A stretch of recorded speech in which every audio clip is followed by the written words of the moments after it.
So here we are just a couple days after our second run, and we did in fact have another great run. We added a third place finish out of, I believe there was 17 at Clarion County Fair. We ran this on Thursday, what it would have been the 25th, I believe, of July. We're a couple days later here in the weekend now that we're home from camping.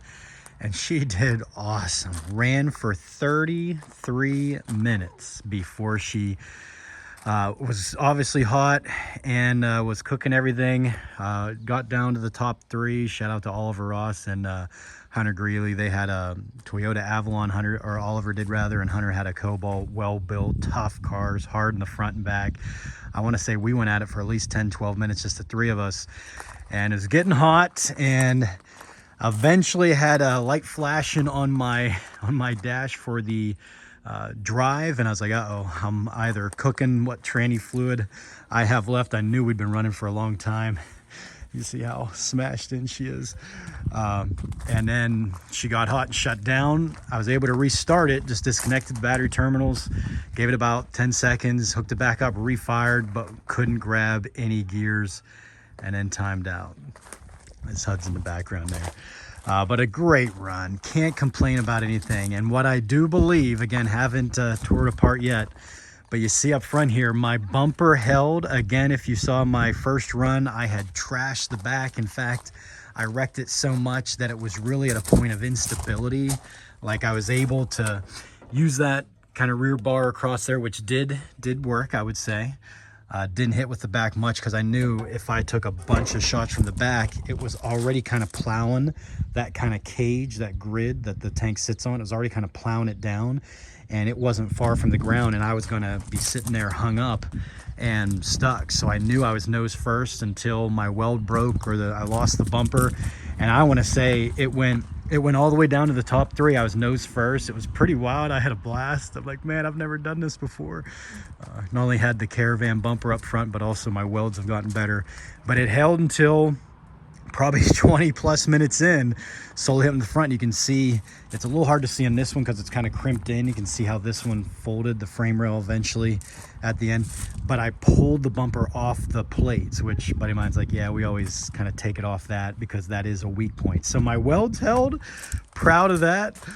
Had a blast though, can't complain. But as I was mentioning, you can see how the frame rails turned in, and what I believe it is Hunter, who ended up winning, had an awesome run. What happened was I was trying to line my frame rails up straight anytime the guys would hit me, and I hit a couple times with the back, but you can see how crushed in it is.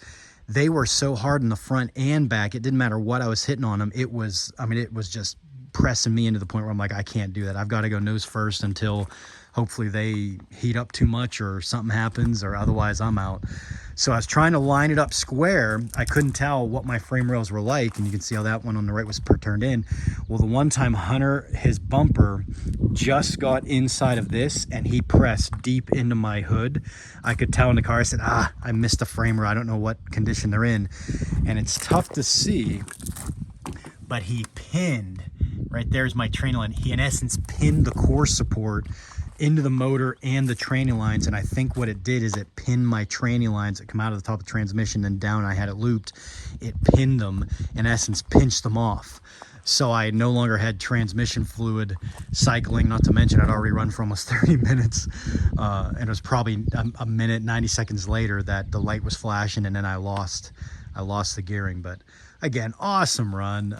It was a blast. Being able to go nose first was a blast, and you can see she gave all she has left. Fired up, again, I mentioned in the pit, fired back up after the pit, trying to put on the trailer, fired back up, just no gears grabbing. And again, the rear end was already in a failing state. But 2004 Honda Accord, I cannot speak highly enough of her. Again, the tank worked great. The direct power to the terminal for the fuel cell worked great. Running the return over the dash worked great. The one underneath, which again, it's right inside of that kind of rail running back there. I spray foamed it to secure it, and you can see showing here as well, that held great.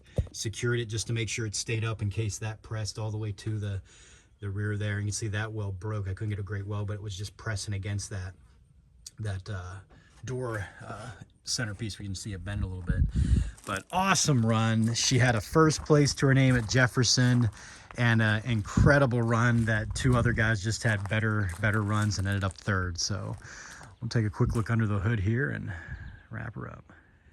So looking under the hood, and again, I haven't really looked at it much. We've been camping, but you can see how, you know, everything held how I was hoping. You know, the pulleys are still intact. I knew if the frame rail got crushed back, kind of a nice front end here with this cord pressed to the motor. This right here is the problem though. If it stayed flush, then it wouldn't have pinned, but it's kind of hard to see. But it is pinned against my, so I get to focus it all there, against where it comes out of the top of the tranny, and then I had it looped down. I thought at first maybe I cut through, you can see there at the bottom the loop line. I thought maybe I cut through that, but it didn't. It was actually the top where it comes out of the transmission, because at first I was like, oh man, I always try to secure it. Maybe I could have done a better job, but no, it just kind of one of those things. Got to the end, those guys were still, focus it here. Those guys were still running great runs by both Oliver and Hunter, and again, can't complain. So some carnage up front, everything held. Again, the spray foam held. You know, my wiring, again, if you guys have their own wiring harnesses and all that, but I use the U-bolts, my 2-gauge battery line running in, just secure that. The fuel line secured, again, had the looped, or not the loop, but rather the oh shoot, what's it called, pipe, the pipe plug in where the coolant sensor was, and had that out, so it was acting like a dummy. That worked great. So everything worked great. I mean, it was a great run. It was a blast. 2 other guys just had another 2 minutes more than me, and hey, that is what it is. That's derbying in the stock class. But had a blast. Again, super proud of her. She put up a fight. I thought she had a lot of life left, and it was a lot of fun going nose first, I won't lie. First time I've done that. Again, one last look around the back. We'll strip off what we can reuse, and then it's retiring to the salvage yard for her. It's again my son's spray stencils he made me of the battleship. Kind of looks even cooler with the carnage around it. And even here, you know, not ideal with the grounds here and the stock wiring, but again, that spray foam, you know, maybe provide a little protection. And even as I was taking shots nose first the whole time, the last probably 10 minutes or so without a bumper, it all held. So great run. It was a blast. We're going to retire and on to the next one. Hopefully it's just like this old girl, tough. Just a little bonus coverage here if you stuck around all the end of the video. But as I was looking it over, again, stripping the parts off that I reused my sign and all other stuff, you can see, I wanted to show this. Wild how you can see how the door was collapsing, very similar to what my Nissan Altima did a couple years ago. And again, I had my bar low, so that was something I knew the back end crushing in was going to be, you know, something that was going to be a problem. But I was thinking more of the plowing. But you can see here, look at that. And again, seat belts and duct tape, even when the car's ripping in half, they are still holding. But just kind of a back, you can see I took a door shot at the end there. I can't remember if it was Noah or Oliver got me. This one here was pilling, but oh, what a honey. She was hanging on till the end. Just a little bit of up close back damage shot there to show. What a ride. Tough old car. Good time. Finish stripping her down now.